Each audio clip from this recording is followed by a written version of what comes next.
Welcome to We Who Are Dog. A conversation in history and humanities. I'm Dr. Neil Vaz. And I'm Trent Domingo.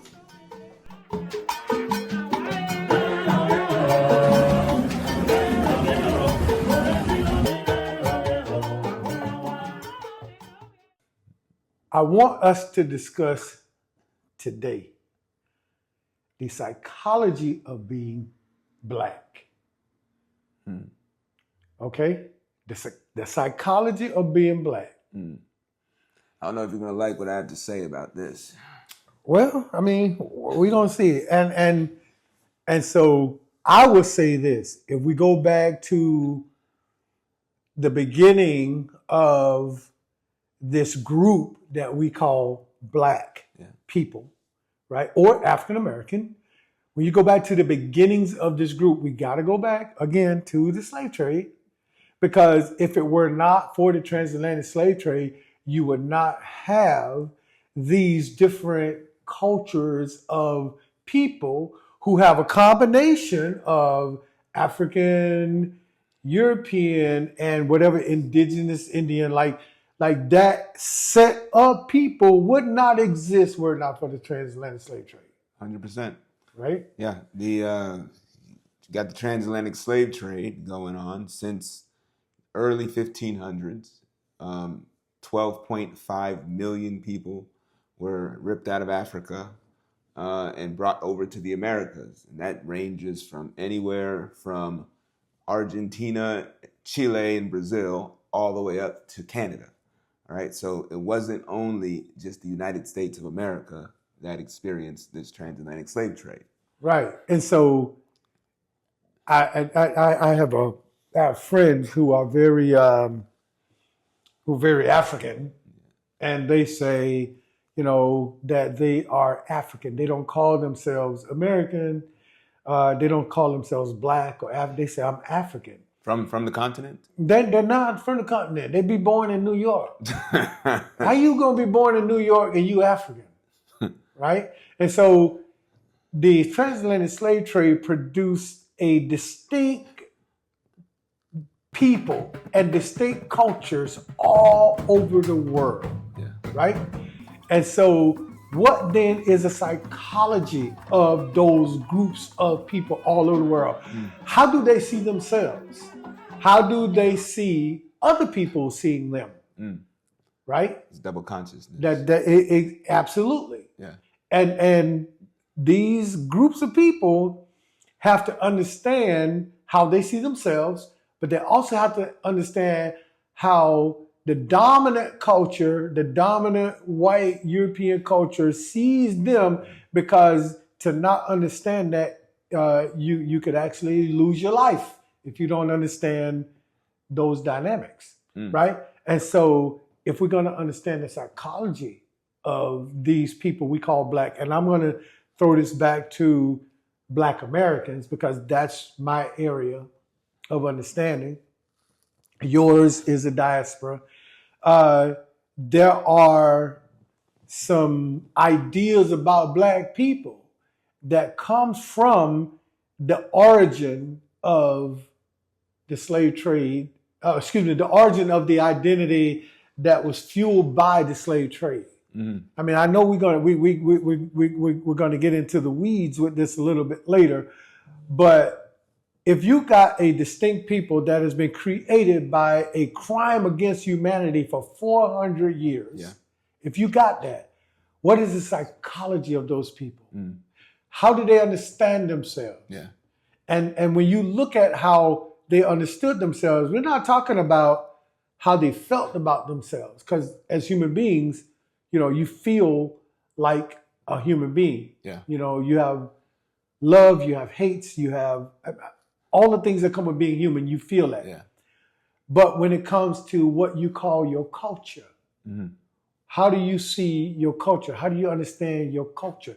And your culture comes from that crime. And I think it's important to even talk about the crime itself, because sometimes we've studied this so much that we don't even think about the crime anymore. We don't think about even like hashing out like what the crime actually was. But the crime was chattel slavery, treating people, human beings who were free. But hold on. Slavery is all over the world. So I've had this argument. People slavery has existed since the beginning of time. There's still slavery. So what makes the slavery of West Africans or Africans in general? What made that slavery different? What is chattel slavery? Chattel means movable property. You're no longer a human anymore. You have now become a commodity. You've now become a piece of property, just like... So that's not the case with other types of slavery? No, other types of slavery, when you're looking at all over the world, could come from many reasons. You could be a debtor, right? You owe somebody something. So you have to work for them for a said period of time. You could be a prisoner of war, right? You can be maybe ostracized from your village, and now you're looking for a new place to stay. And then now that new village that you enter into is going to say, well, you're going to have to prove yourself for a number of years before you can be integrated into our society. There's a number of ways that anybody could have been a slave. And as a matter of fact, a historian by the name of Joseph N. Corey, he writes an article, I think it's entitled African Slavery, and he talks about the fact that if historians are going to talk about slavery, they have to come up with a common definition. Because he says in some cases, when European historians talk about African slavery, they're talking about something that is akin to European feudalism, if you actually break down what was actually taking place in Africa. So if the historian is going to reference slavery and say Africans were enslaving each other, we got to have a solid definition of what slavery is.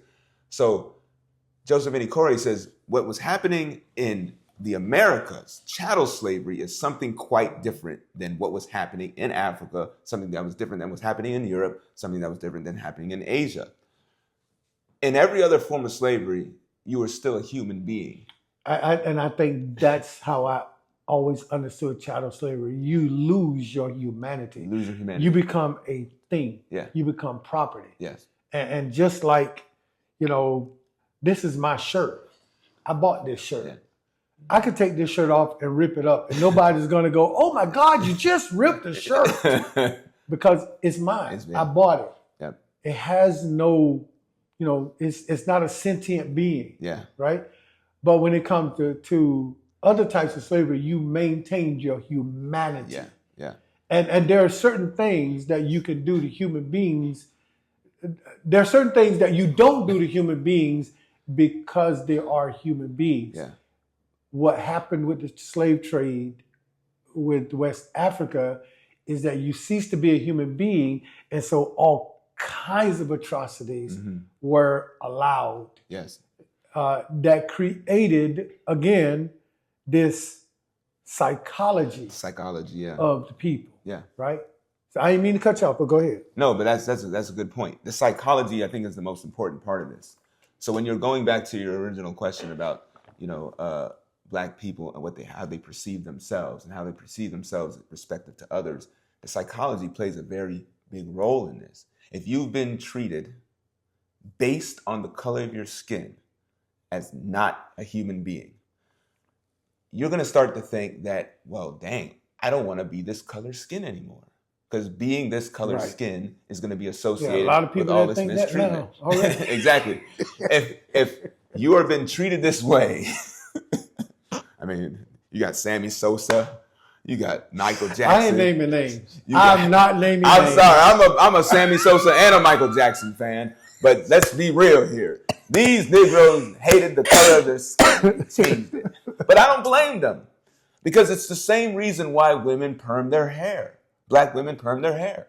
You've been taught your whole entire life that the texture of your hair is associated with something bad, negative. You say good hair, bad hair, right? Right, but you getting into dangerous territory now. You're getting into dangerous territory. I mean, I know a lot of people who do things to their hair so their hair is more manageable because they got stuff to do. Yeah. And so look, Manageable. I'm not messing with that.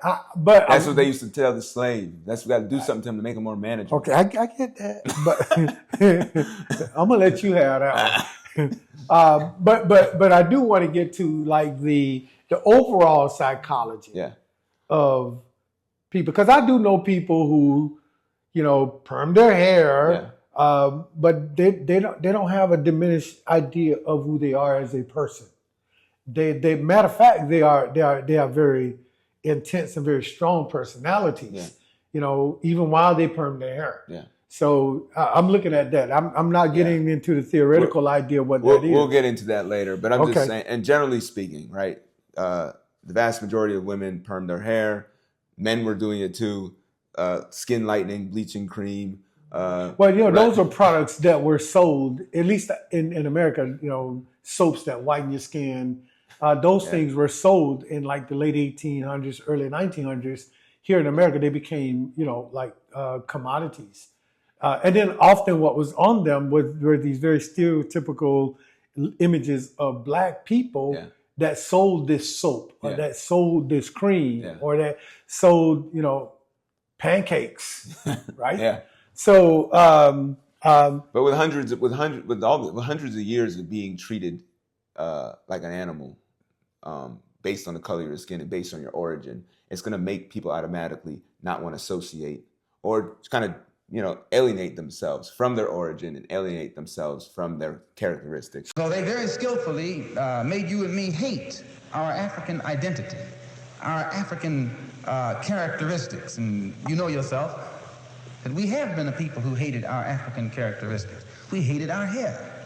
We hated the shape of our nose. We wanted one of those long dog-like noses, Yeah. We hated the color of our skin. Hated the blood of Africa that was in our veins. So what do you do with I'm Black and I'm proud? I'm proud to be dark skinned. What do you do with that then? How do you account for that idea when you say that you're taught to hate that? What made us now say, no, I like being dark skinned. I love being brown. The darker the berry, the sweeter the juice. The nappier the hair, the deeper the roots. I'll say I only believe half of the people that were saying that, because there's something called a trend, right? The Jackson 5 were wearing afros like the Black Panthers were. And then as soon as that trend was over, they went back to jerry curls, all right? So to me, Black and I'm proud, for a lot of people, it's just nothing but a trend. For other people, maybe they really didn't. But there are a lot of people who are very proud to be Black. Yeah, 100%. So how then does the psychology you're talking about by hating, how do you account for people loving the idea that they are Black? How do you counter that with what you just said about learning to hate your skin? How do you account for it? What made Black people say, now I love this, even though it comes with all of these negative connotations? Because I can tell you how I feel, but I want to know what you think. So in this country, and the only way I can't talk about this in a vacuum. You got to talk about it in context with other countries. Let me give you an example. In this country, there was a concerted and conscious effort to uplift, right? When you're talking about the Harlem Renaissance, we had that. When you're talking about the 1960s and 70s, you had that. And so in this country, we've addressed some of the more material aspects of being Black, right? We say, oh, wow, we've been bleaching our skin all these years because we were afraid of our Blackness. Let's stop doing that. Oh, wow, we've been perming our hair for all these years because we were afraid of our Africanness. Let's stop doing that. We've been wearing the white man's clothes. Let's start wearing dashikis. In a material sense, we've addressed those superficial aspects of Africanity or of Blackness. We haven't quite wrestled with certain aspects of it. But let me give you an example. In Cuba, for instance, that country has a lot of people there are very brainwashed, as Black Americans are, right? They view whiteness as prettier than darkness. Okay. They call African hair bad hair. Right. White, I grew up like that here hair. in America, so I get that. Yeah. So they have all of that, right? They have it more than we have. You wouldn't even find Americans really even talking like that in 2025, as much as Cubans still do talk like that. Mm-hmm.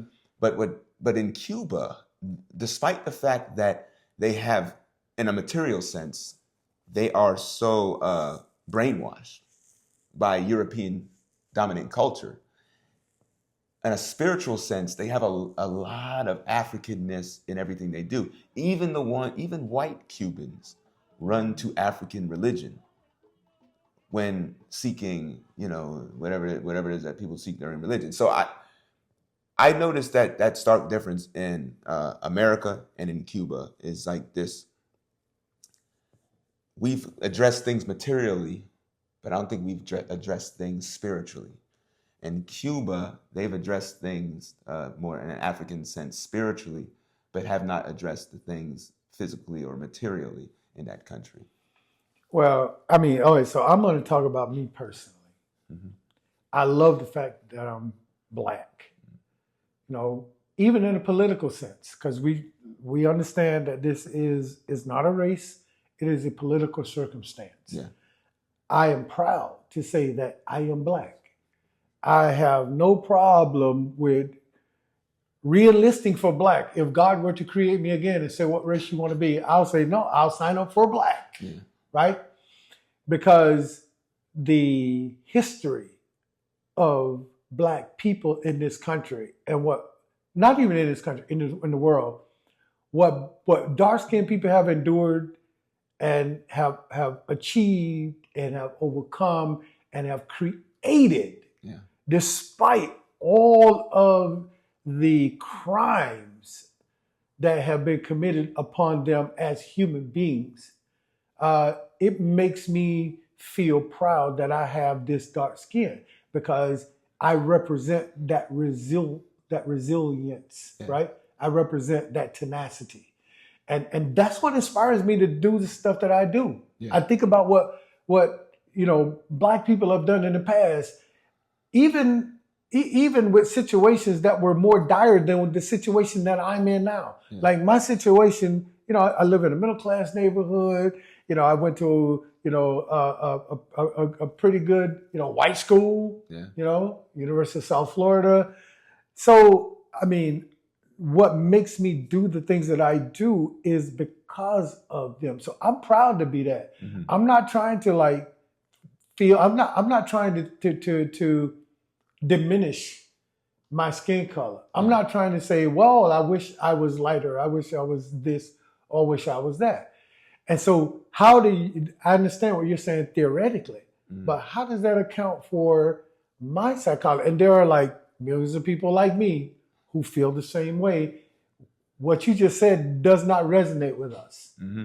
And so you're talking about this in a real general sense. Yeah. But when you get down to the minutia of everyday people, these theories fall apart. Mm. Okay. What are you going to do with that? Yeah.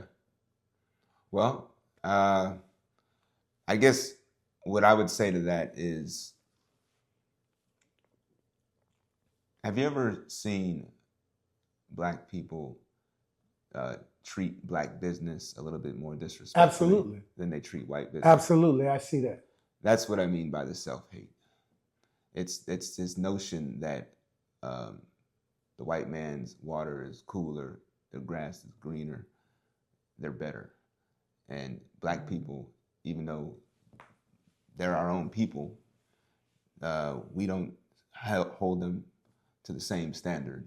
And we But I don't think that's self-hate though, Neil.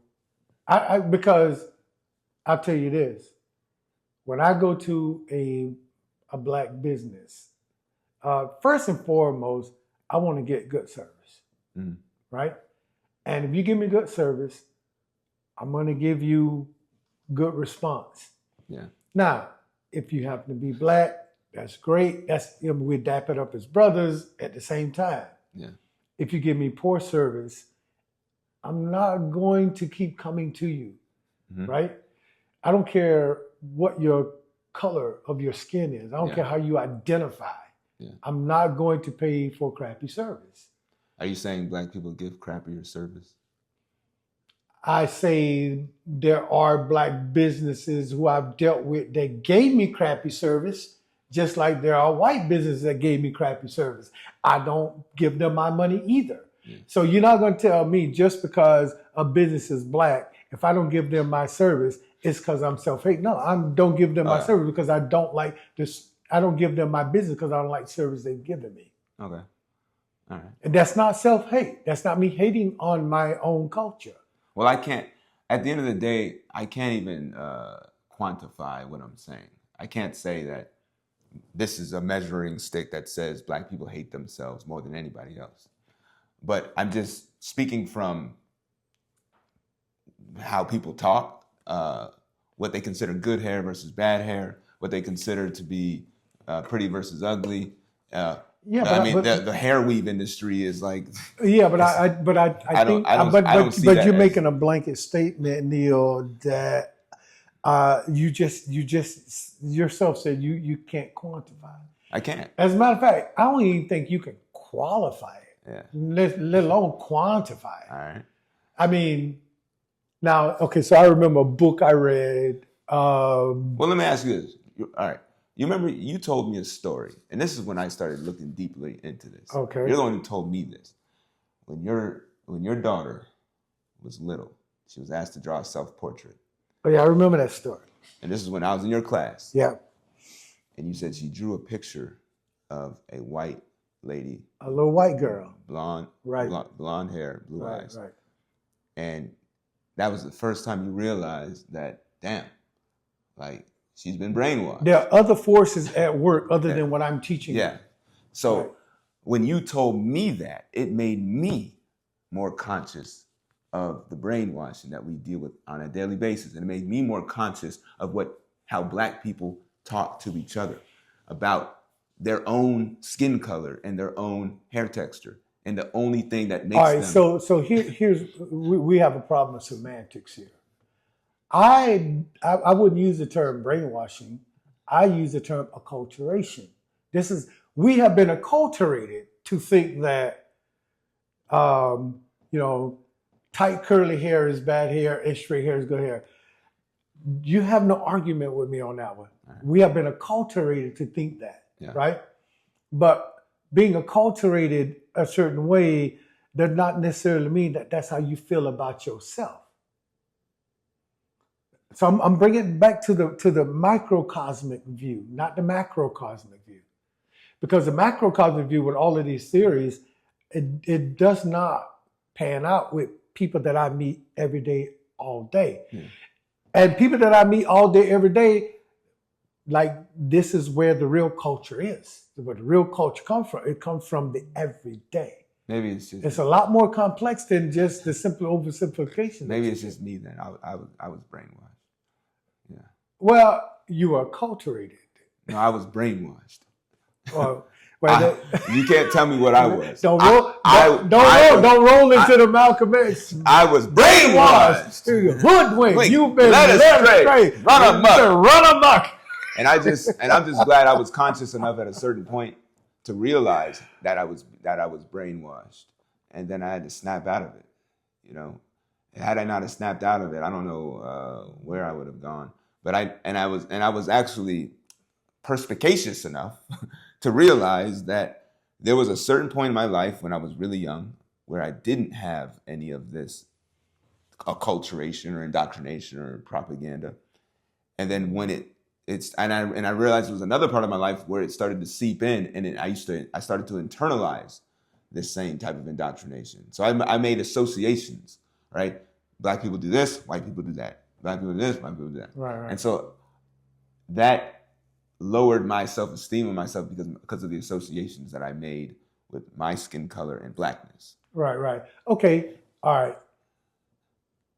When you say brainwash, that carries the connotation that you are a victim of something done to you. And it takes the onus off of you and it puts it on, the man, right? The man did this, right? That's victimhood. Yeah. If you say acculturation is something that you're kind of grown up into. Yeah. It's like, it implies something very systematic. And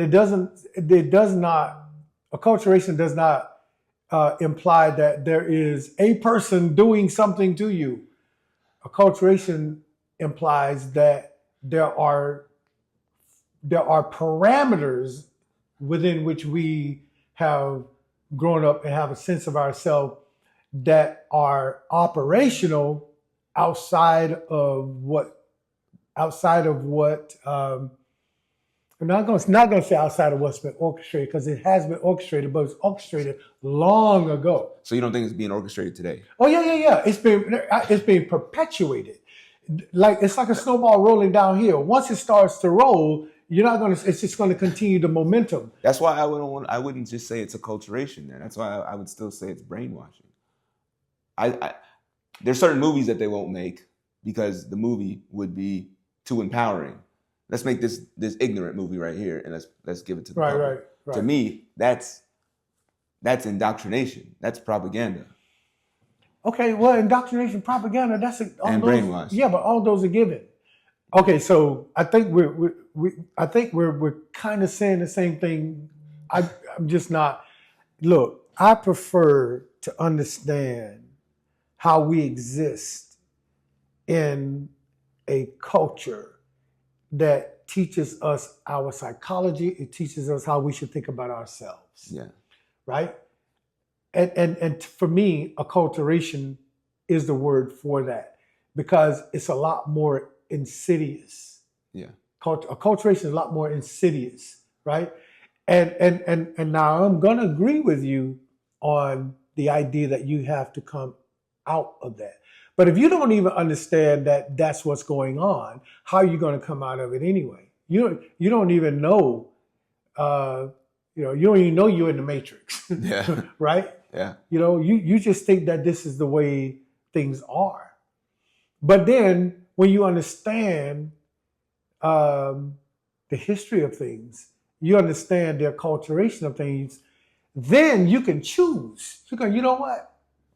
I don't think I want to do that, because I never knew why I was doing it. I just did it because that's what I thought I should do. Yeah. Right? Yeah. I'm going to choose to not do that. And I'll be very specific with you. I grew up in a very Pentecostal, patriarchal household. Yeah. Right? What the man says goes. As I got older, and when I got married the first time, that was my MO. That was my mode of operation. I'm the man, what I say goes. Yeah. Right? But I had to undo that way of thinking.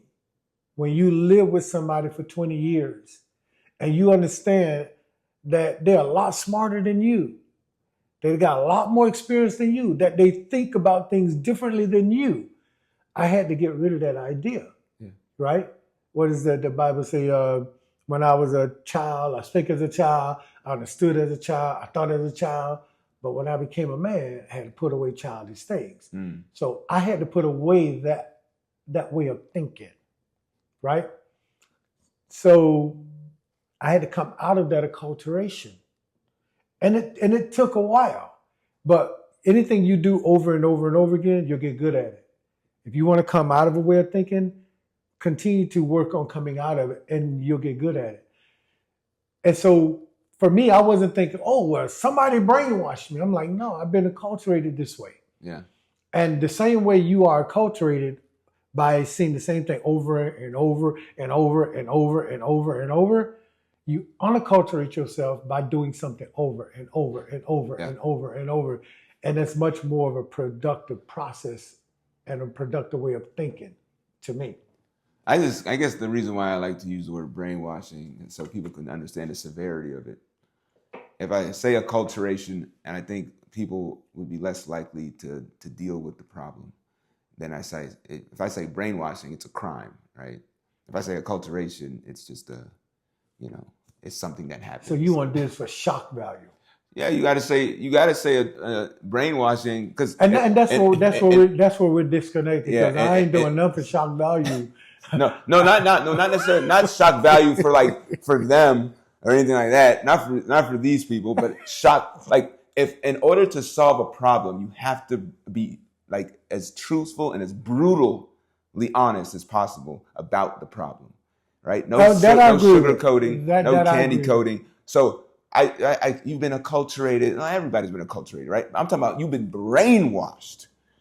You've been brainwashed like no other human being on this planet about who you are. Yeah, but that's demagogic, Neil. That's demagogic. Yeah. So, but okay. So we both can agree then that it's the psychology of this group we call Black people. The psychology has sort of been birthed and grown up with this situation that started with the transatlantic slave trade. Yeah. Let's at least agree on that. Now, I know that there are people say, well, we had a history long before the trade. I understand all of that. African people from the continent of Africa have a history before the slave trade. Yeah. Your history started with the slave trade. And that's where people have a problem with me. Now you can associate yourself with certain African cultures and things like that. And even still that's problematic because you ain't did no DNA test to find out what part of Africa you're from. You just say, I'm African. And because you don't learn something, you just adopt it as your culture. And then you say, well, that's my Africanism. You don't know if that's your Africanism. You don't know what culture you come from the continent, right? So I'm not talking about stuff like that. But when it comes to understanding, who you are as a being in the culture that you have kind of, grown up in, you're not African. You're not African. Yeah. You're born in Florida. You're born in New York, right? Now, there are some things about me that are African in kind. Yeah. There are also things about me that's European in kind. My features, I may be dark skinned, but if you look at a person who is from a country on the continent of Africa, you'll see higher cheekbones, you'll see, more chocolatey skin. Negro, you look African too. There's a lot of Africans that look just like you. Okay, I got you. But what I'm saying is, you're talking about a stereotypical. I got no problem. I'm going to give you that. But what I'm talking about is the fact that I have other things in me other than African. Yeah. And that is a result of the slave trade. And I'm not going to deny that those things are in me. Yeah. Right? I have a friend of mine who says, I hate those things that are in me that are a result of rape and concubinage. Okay, I get that. Yeah. I understand. But then you hate yourself. Yeah. You hate yourself. Yeah. So I agree with that. You should accept the whole. Right. Whether you like it or not. So I want to end now because I don't want us to go too long. I want to end and I want to come back and I want to pick back up on this particular conversation because there is a story I got to tell that gives you the understanding of what I'm trying to say. Okay. Right. And again, this is about, the psychology, of people like me, the psychology of being Black and understanding things in this culture. Okay. Does that make sense? Yeah. All right. So like, subscribe, do everything he said y'all need to do. And we'll see what's up next time. Peace.